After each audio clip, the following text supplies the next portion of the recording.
کفل ایک نوجوان تھا، روزانہ وہ رات کو بدکاری کرتا تھا، شراب اور عورت روزانہ رات کو۔ ایک رات ایک لڑکی کو 60 دینار میں لے کر آیا، کچھ 10 لاکھ روپیہ بنتا ہے 60 دینار، سونے کے سکے تھے، 10 لاکھ ایک لڑکی ایک رات۔ جب کمرے میں آیا دروازہ بند کر کے دیکھا تو وہ لڑکی رو رہی تھی، تو کفل نے کہا کیوں رو رہی ہو؟ میں نے زبردستی تو نہیں تھی۔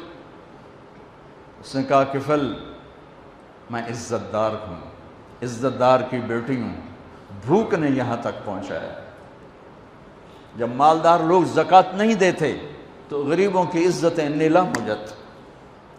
کفل میں عزت دار ہوں، مجھے غربت نے یہاں پہنچایا۔ تو کفل رونے لگا، کہنے لگا بہن جس عزت کے ساتھ آئی تھی اسی عزت کے ساتھ چلی جائے، میرے لیے دعا کر دے، میں بہت کمینہ انسان۔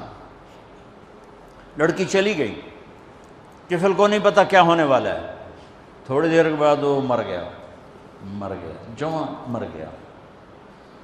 صبح ہوئی، جیسا اس شخص کا کردار تھا، نہ اس کو کوئی نہلانے آتا نہ کوئی کندھا دینے آتا، یہیں گل تھڑ کے مر جاتا۔ اس شہنشاہ پہ قربان جس کی رحمت، سبحان اللہ، ما رحمک ما رحمک، کیا رحیم ہے میرا آپ کا اللہ۔ ہمارے گناہوں کی حیثیت کیا ہے؟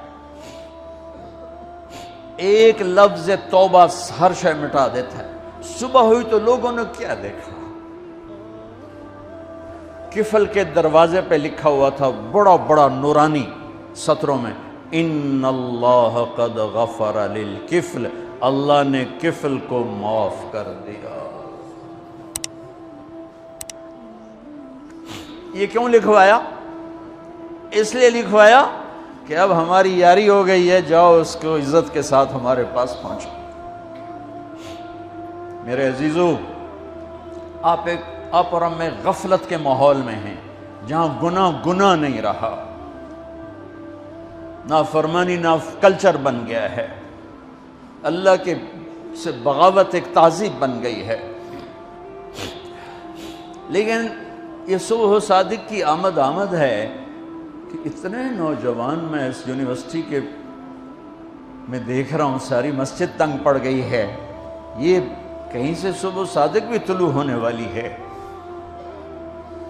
یہ جتنے تم بیٹھے تم ہی آج، اور باہر جو بچیاں بیٹھی ہوئی ہیں کہ یا اللہ آج تجھ سے صلح کرتے ہیں، آج کے بعد تیری نافرمانی نہیں کریں گے، تو پورے دیس میں ایک ہوا چل جائے گی۔